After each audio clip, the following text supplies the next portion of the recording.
Nacido en Austria, en el seno de una familia rusa, llegó al país con solo 5 meses de edad junto con su familia. Desde muy joven y motivado por la búsqueda de la verdad, dio sus primeros pasos en el periodismo en el diario La Nación. Más adelante trabajó en la revista 7 Días y en el programa 60 Minutos de ATC, actual TV Pública. En 1982 fue enviado como único corresponsal a la Guerra de Malvinas. Al regresar, escribió su primer libro, Malvinas a sangre y fuego, material esencial para entender el lado humano de los soldados que vivieron el conflicto. Tras complicaciones derivadas de su tarea durante la guerra, emigró a Estados Unidos.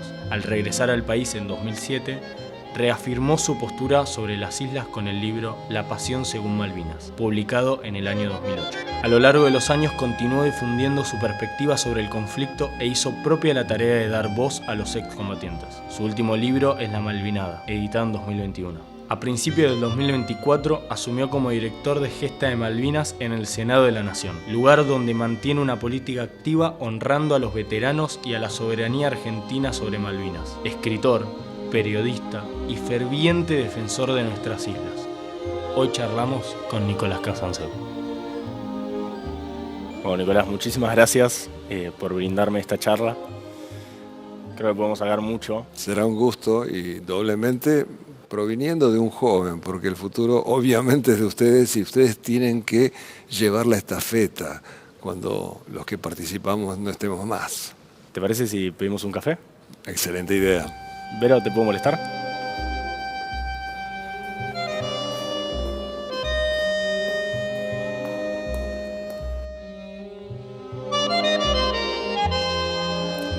Te pido un café negro para mí y para usted. Sí, lo mismo.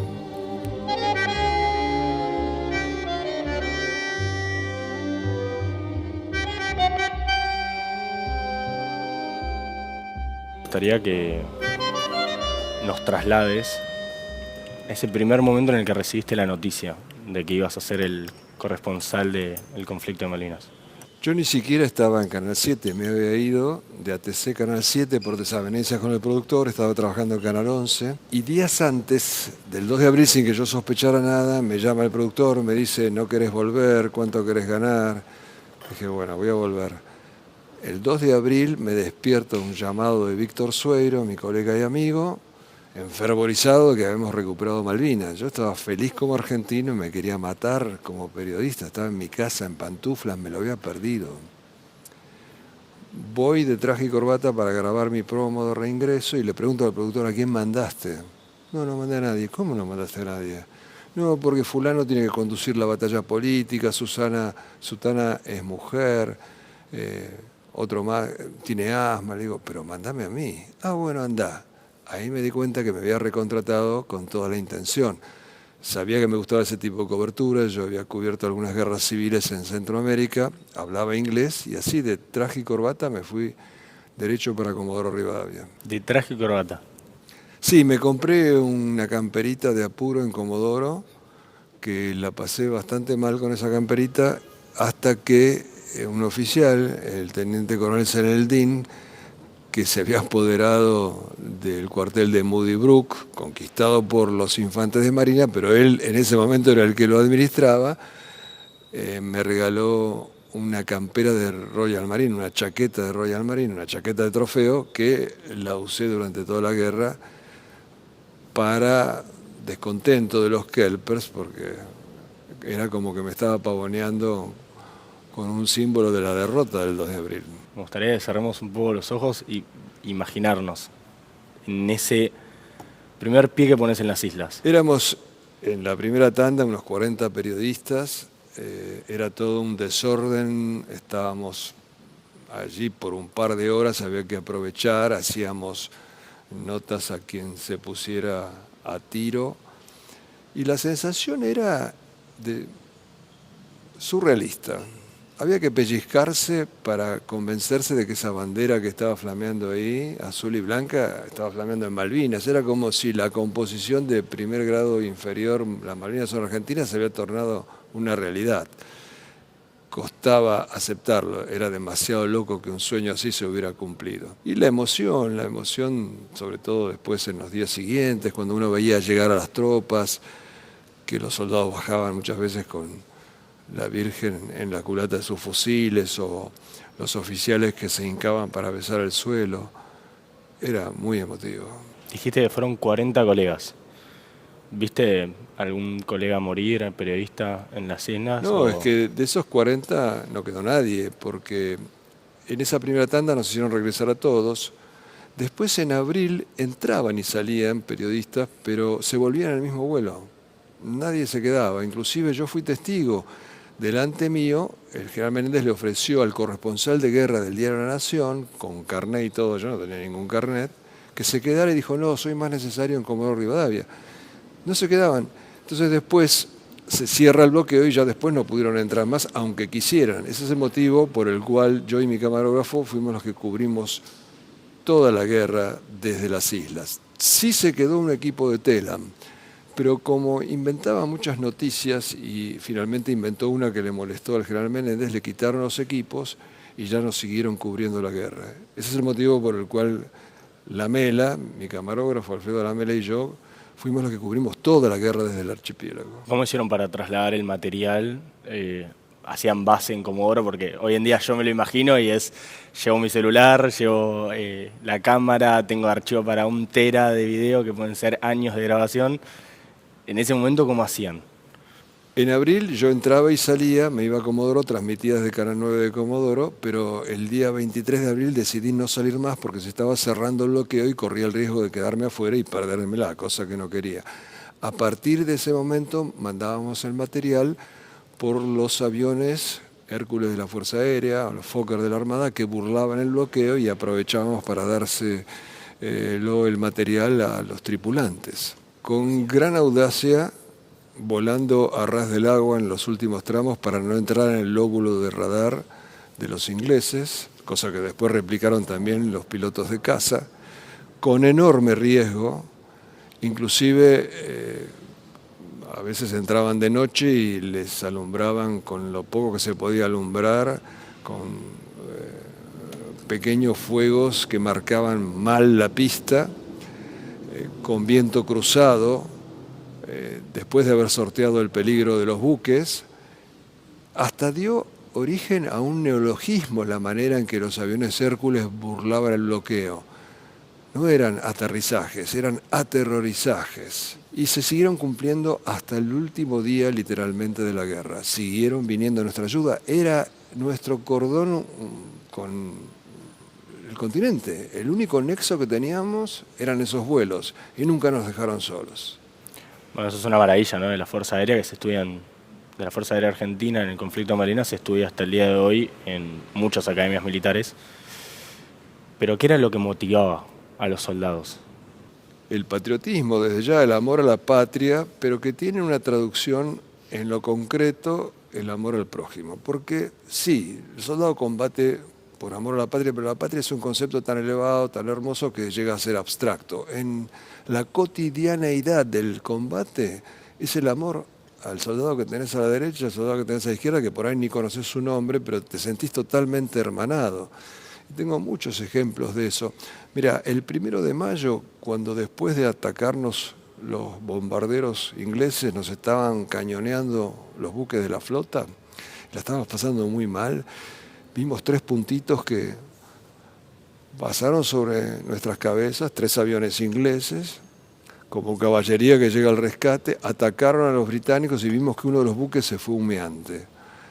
Y después de la guerra le pregunté al jefe de esa escuadrilla, Norberto Di Meglio, le pedí que me contara qué sentía en ese momento, qué lo motivaba, qué lo motorizaba, y me dijo, no lo hice por la patria, no lo hice por la victoria, no lo hice por la gloria, lo hice porque 2 semanas antes había estado en Malvinas y había visto a mis camaradas cavando trincheras y no los iba a dejar solos. Lo hizo por amor. Estas historias de amor al prójimo, de esas historias está sembrada la guerra de Malvinas. Bueno, y de esas historias hay muchas de camaradería, hay muchas de tristeza, otras de alegría. Si tenés que elegir una. No, es imposible elegir una, pero yo siempre elijo las de amor al prójimo. Los soldados argentinos cumplieron esa máxima del Evangelio que dice que no hay mayor amor que el de aquel que da la vida por sus amigos. Y ellos daban la vida por sus amigos. Imagínate, por ejemplo, una historia, la del crucero Belgrano, cuando lo hunden, era urgente encontrar los náufragos, con cada hora que pasaba se morían de hipotermia o se ahogaban, y sale un avión muy viejo de la Armada, tan viejo que tuvieron que darlo de baja durante la misma guerra, y vuela y no encuentra las balsas, y llega a lo que los pilotos en su jerga dicen que se llama el punto de lotería, de ahí te tenés que volver, o si no te vas a caer al mar a la vuelta. Sin embargo, el comandante le dice a la tripulación, seguimos buscando, siguen buscando, vuelan media hora más y avistan las balsas y salvan 770 vidas arriesgando la propia. Pero no contentos con eso, como había mucha bruma, se quedan orbitando sobre las balsas esperando el primer buque de rescate para que no vaya a errar el rumbo y además dándole ánimo a esos desdichados que estaban allí en esas balsas. Y emprenden el regreso recién cuando llega el primer buque de rescate y, como decía el comandante Pérez Roca, tocaron el continente no con la última gota del combustible, con el olor a la última gota, por amor. Realmente me sorprende lo que me decís porque claramente yo no estuve en el conflicto ni viví en esa época, pero digo, en la escuela nunca me interiorizaron en esas historias de héroes que está plagado, como bien decís. Se me viene una a la mente, Oscar Ledesma. Esa narrativa de que pobres chicos, esos jóvenes, ¿cómo la desarmás? Con los hechos históricos, es muy simple. Lo que pasa es que nosotros los argentinos todo lo tomamos así por arribitas. La ligereza es un pecado grave de los argentinos. Escuchan los chicos de la guerra y nadie indaga. Para un poco, los chicos de la guerra, ¿qué edad tenían? 18 y 19 años. Así, ¿y los ingleses qué edad tenían? Y te enterás que hay un testimonio, está grabado. La mayor cantidad de los tripulantes de la flota inglesa tenían 17 años. Hay muertos en combate de 17 años, combatientes de 16, condecorados de 17 años del ejército inglés.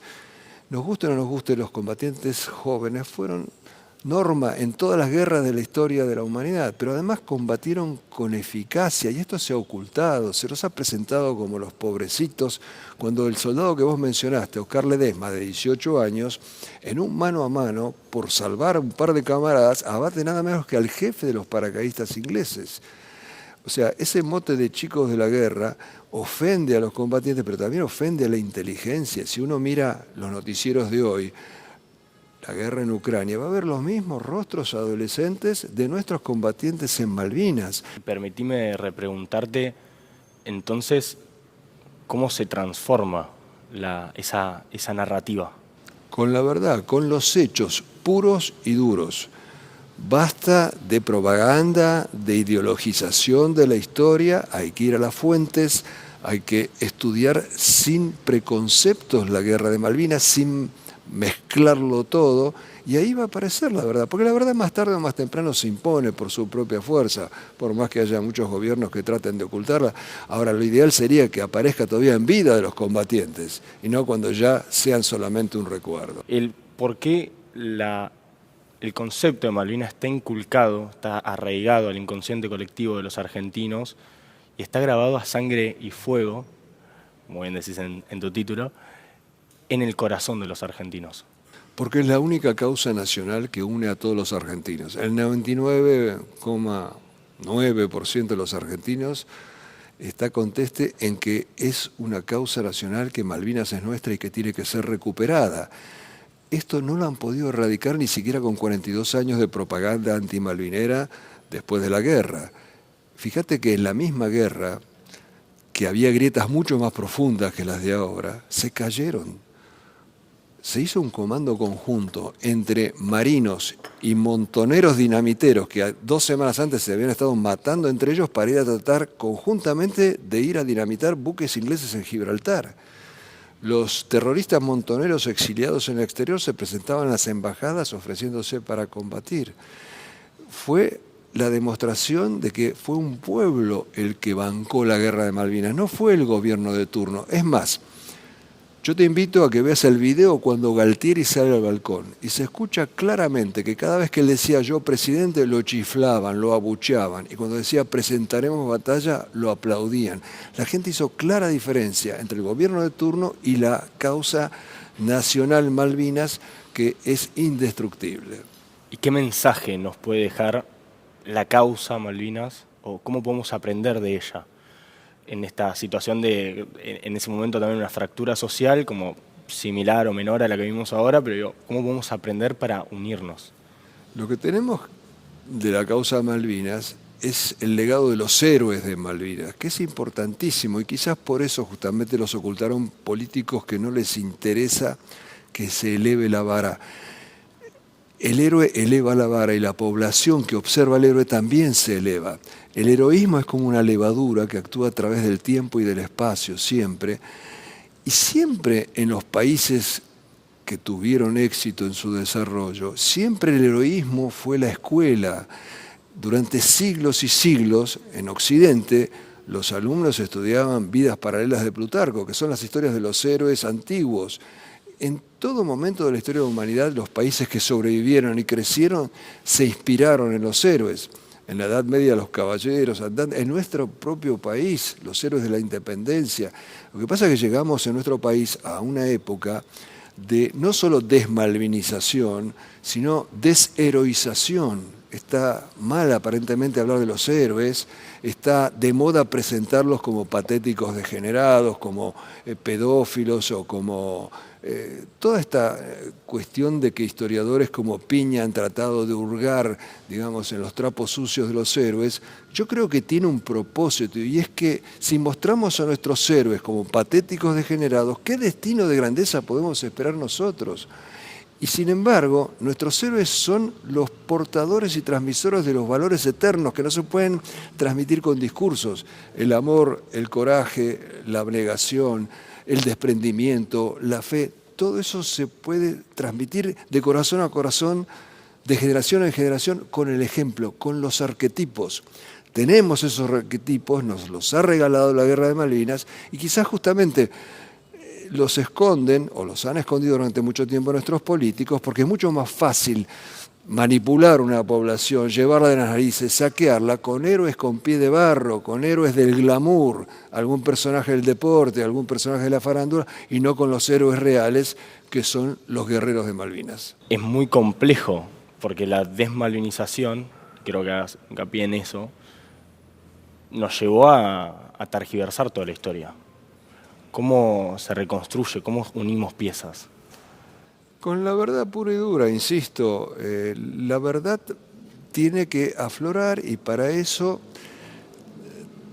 por empezar, tenemos que llegar al Estado, que el Estado se ocupe de mostrar la verdad, porque los que tratamos de llevar adelante la verdadera, no ideologizada historia de Malvinas, hacemos nuestro esfuerzo, pero es una gota en el océano.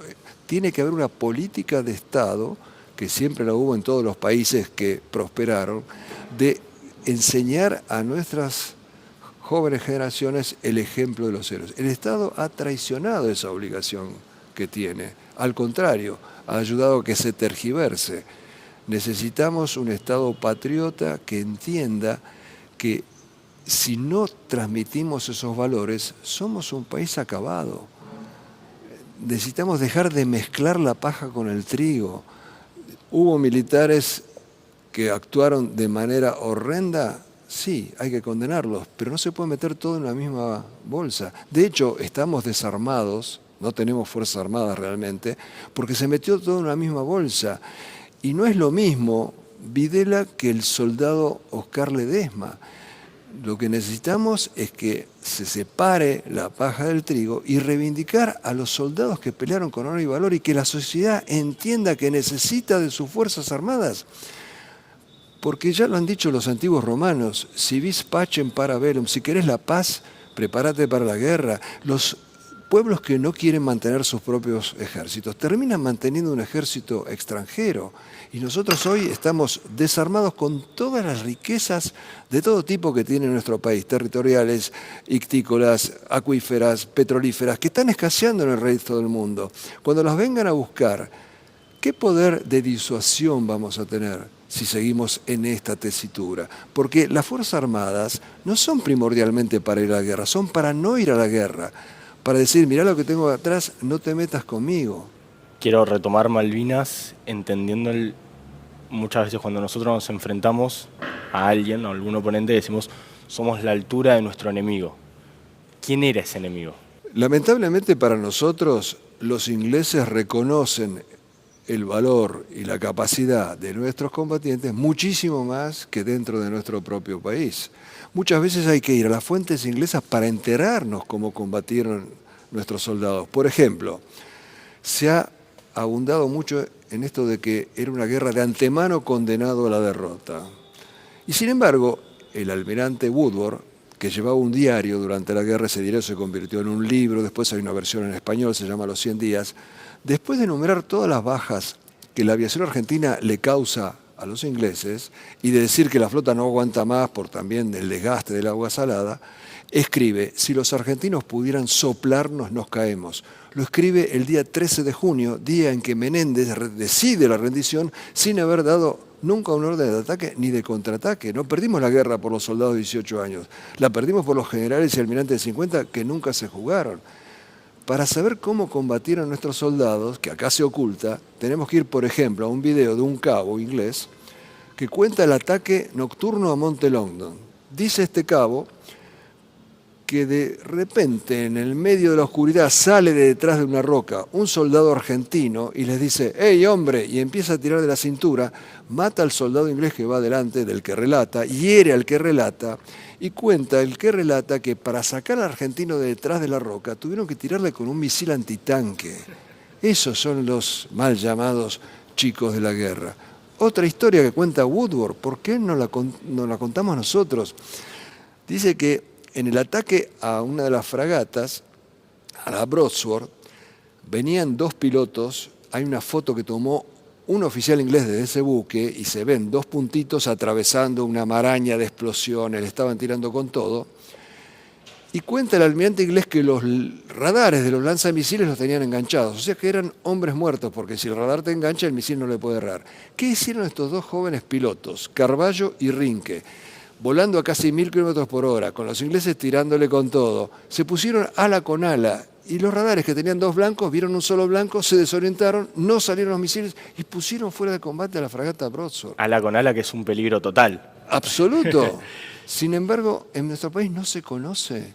Explícame por qué no se conoce. Por esta conspiración de silencio y de mentiras que es la desmalvinización, que no es otra cosa que una forma de censura. En esa política de Estado que puede llegar a revertir esta desmalvinización, ¿cuál es la punta de lanza? Es contar la verdad. No tenemos que ni siquiera adornar nada, no tenemos que ficcionalizar nada. Yo siempre digo que para hacer una película de guerra de Malvinas, que todavía no se hizo, se hicieron basofias, ni siquiera hay que inventar un guión. Cualquier historia de las muchas que hay contada por los combatientes da para un guión que yo creo que Hollywood pagaría oro por eso. No hay que embellecer nada. Toda guerra tiene miserias y grandezas. Las miserias han salido a flote, se siguen machacando. No me opongo a que se conozcan las miserias, todo lo contrario. Pero las grandezas las necesitamos como tónico moral de nuestro país. Es la palanca de Arquímedes que puede inspirar a la gente para que salgamos de la decadencia en que nos encontramos. ¿Y ese tónico moral puede atravesar a toda la sociedad, estando hoy en día fragmentada? Sí, sobre todo las jóvenes generaciones, que no están todavía, todavía no están, digamos, contagiadas del cinismo de nosotros los adultos, y tampoco están enredadas en la hojarasca ideológica de los combates del pasado. Entonces los jóvenes son materia absolutamente dispuesta a absorber esa verdad histórica que los eleve. Yo tengo una experiencia con los jóvenes. Cada vez que me hacen cada tanto alguna entrevista en televisión, hay reacciones de los jóvenes que se pueden clasificar en tres. La primera es de asombro. Pero entonces peleamos, porque lo que le vendieron es que ni peleamos. La segunda es de indignación. En el colegio no me enseñaron nada de esto. Y la tercera, se abrazan a la causa, porque es una causa hermosa y el corazón joven está predispuesto a todo lo elevado. Y desde la educación, ¿cómo se puede? Hay que capacitar a los capacitadores, porque acá la línea nefasta de desinformación e ideologización de la historia se baja desde el Ministerio de Educación. Entonces el Ministerio de Educación tiene que dejar de bajar líneas, sino que transmitir nada más que la verdad pura y dura, los hechos históricos, tiene que ser de arriba para abajo. Esa verdad pura y dura. Si no escribimos, nos tenemos que remitir a los ingleses. Primero y el principal, material. con honestidad intelectual. Hay una situación muy sorprendente, y es que pasados 42 años, los académicos de la historia no se han ocupado del tema Malvinas. Los académicos de la historia, un terreno virgen que serviría para que un académico se haga un nombre, publique un libro, publique una investigación. Los académicos norteamericanos tienen una frase: publish or perish, o sea, publicá o pereces. O sea, tienen necesidad de publicar. Investiguen Malvinas y publiquen. No, no lo hacen. ¿Por qué? Yo creo saber por qué. Porque si lo hacen con honestidad intelectual, van a tener que reivindicar a la parte del ejército que combatió con honor y valor. Y entonces sus colegas progres del mundillo académico les van a cortar la carrera. Esta es la situación. Estamos enfrascados en esta situación de ideologización bajada desde el Estado. Hay que romper eso en primer lugar. A mí particularmente me molesta mucho cuando se utiliza la palabra, no por usted, ¿no? Pero digo, progresismo, porque progresismo es ir para adelante, es progresar. En ese sentido nos robaron también hasta incluso palabras que nos tiran para adelante, traccionándonos desde atrás. Absolutamente. ¿Es una verdad histórica que no podemos romper o estamos en este ciclo de cambio mirando para adelante, curando las heridas del pasado? Ojalá sea así.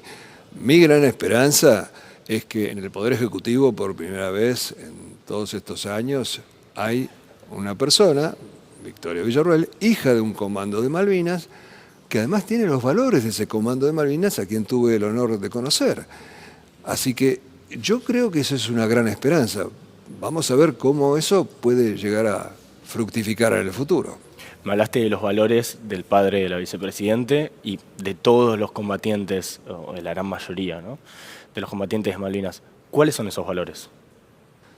El jugarse por el otro, el no pensar en sí mismo, en supeditar su suerte personal a la suerte de todo el grupo. Es ese desprendimiento, es ese pensar que no importa mi destino, importa el destino de la patria. Eso que han mamado muchos, por ejemplo, en la Escuela de Aviación Militar, donde fue muy impresionante la influencia de un filósofo católico asesinado por la guerrilla marxista de 1974, Jordán Bruno Yenta. Eran sobre todo muy creyentes los pilotos argentinos, porque cuando los pilotos con sus aviones 30 años atrasados con respecto a la tecnología del 80 empezaron a diezmar a la flota inglesa, en todo el mundo, además del asombro, había frases como son kamikazes, son suicidas. No, era gente con convicciones y con fe, sobre todo fe religiosa, porque creían en que la vida no terminaba en la muerte. Iban confesados al combate y no había nada más peligroso que un piloto argentino recién confesado. Una vez le dije a uno de estos pilotos, Pablo Carballo, le digo: che, Pablo, dicen que ustedes atacaban drogados. Y sacó el rosario del pecho y dijo: sí, esta era nuestra droga. Era gente con valores y pudo por eso hacer lo que hizo.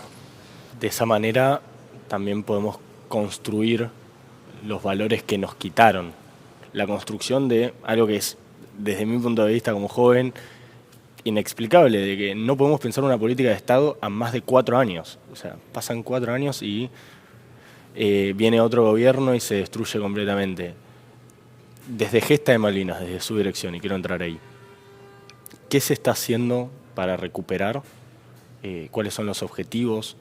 ¿Cuáles son las metas para conseguir esta malvinización? Las que planteó la presidenta del Senado, que es malvinizar desde nuestro lugar, hacer conocer a los héroes. Una de las maneras es, por ejemplo, con los actos que organizamos, donde tratamos de en vida visibilizar a nuestros combatientes con la entrega de diplomas de honor, pero lo básico es, una vez más, la educación. Estamos tratando de llegar a quienes manejan la educación, tanto a nivel nacional, provincial, para que se saque un programa nefasto que hay en el Ministerio de Educación, que se llama Educación y memoria. Ya desde el título es una falsedad, porque la memoria no es historia, la memoria es frágil, la memoria es subjetiva, la memoria es manipulable. Ese programa debería ser educación e historia. En ese programa de educación y memoria, que además ha sido impuesto por ley, uno ve la demonización de las Fuerzas Armadas, la demonización de los patriotas que lucharon en Malvinas, el apoyo al aborto, a la ideología de género, al separatismo mapuche. El pez muere por la cabeza. Si desde el Ministerio de Educación no se quita ese nefasto programa, mal podemos capacitar a los capacitadores, a los docentes, porque los docentes son soldaditos que obedecen a la bajada de línea del Ministerio. Esa bajada de línea debe desaparecer.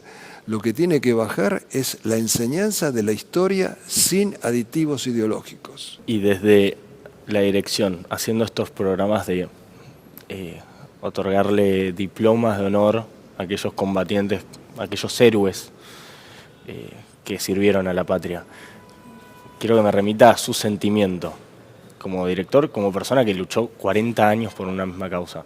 ¿Qué siente al entregar un diploma? Gratificación. A mí me gratifica gratificar a los héroes. A mí me da muchísima alegría de que después de estar en el desierto durante tantos años, un héroe pueda recibir, aunque sea un diploma de honor, que no es poca cosa, porque está firmado nada menos que por la vicepresidenta de la Nación, cosa impensable en todos estos 42 años. Me parece lo fundamental, reconocerlo en vida, porque como siempre digo, el bronce no escucha los aplausos.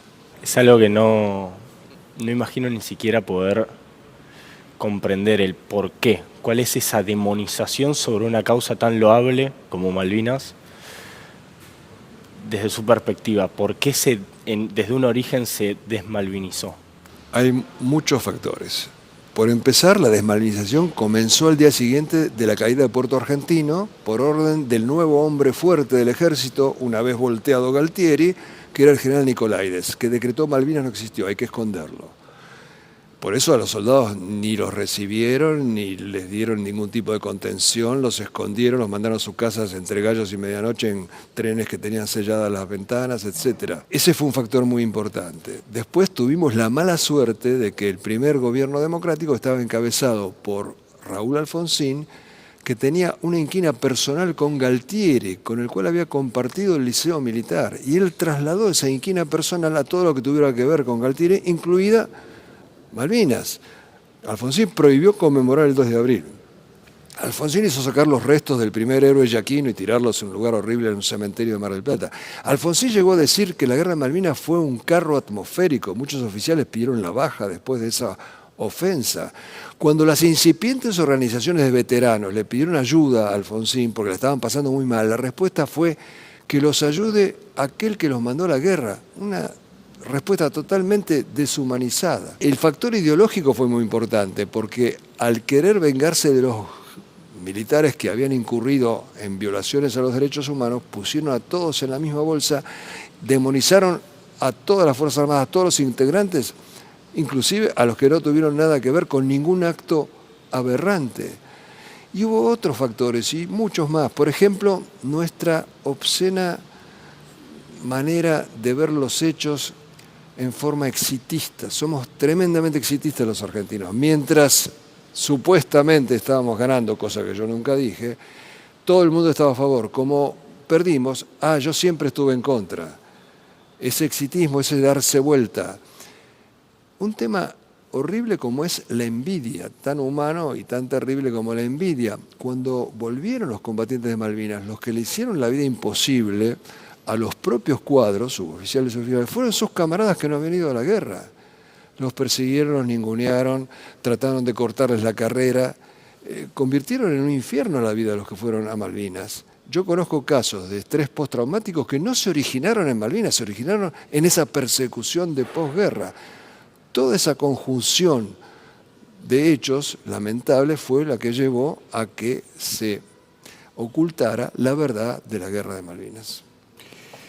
Ya para ir cerrando, me gustaría que nos deje un mensaje, que me deje un mensaje a mí y a la juventud desde una causa tan loable como Malvinas, ¿qué podemos aprender? Y a su vez, usted, desde su inconmensurable trayectoria, ¿qué nos quisiera decir de acá en adelante? Yo a los jóvenes siempre les digo, no hay que creer en nadie, ni tampoco en mí lo que yo digo. Para creer está la iglesia, hay que creer en Dios, la Virgen y los santos, y parar de contar todo lo demás hay que someterlo a la duda. Y así los jóvenes se van a evitar muchas decepciones, tanto en la vida personal, sometiendo todo a la duda, como en el estudio, por ejemplo, de la historia. Hay que ir a las fuentes, hay que ser receloso de lo que nos venden los políticos y los periodistas. Y entonces vamos a ahorrarnos muchas decepciones y vamos a conocer la verdad. La verdad tratan de ocultarla numerosos factores de nuestra vida cotidiana. Ser críticos, tener pensamiento crítico en todo, ir al hueso, ir a fondo. Muchas veces se dice que los periodistas deben ser objetivos. Nadie puede ser objetivo porque todo lo pintamos con el color de lente con el que miramos, somos todos subjetivos. Eso tiene que ver con el resto de los seres humanos. No podemos ser objetivos, pero podemos ser honestos y debemos ser honestos. O sea, no dejar que estructuras mentales propias o que nos quieran imponer de afuera nos alteren la visión de la realidad y particularmente de la realidad histórica. Muchísimas gracias, Nicolás. Gracias a usted. ¿Le parece si podemos recorrer un poco? Porque bien me dijo antes que había estado, pero después de la refacción realmente quedó muy, muy bonito el molino. Estaría bueno. Sí, como no, con mucho gusto.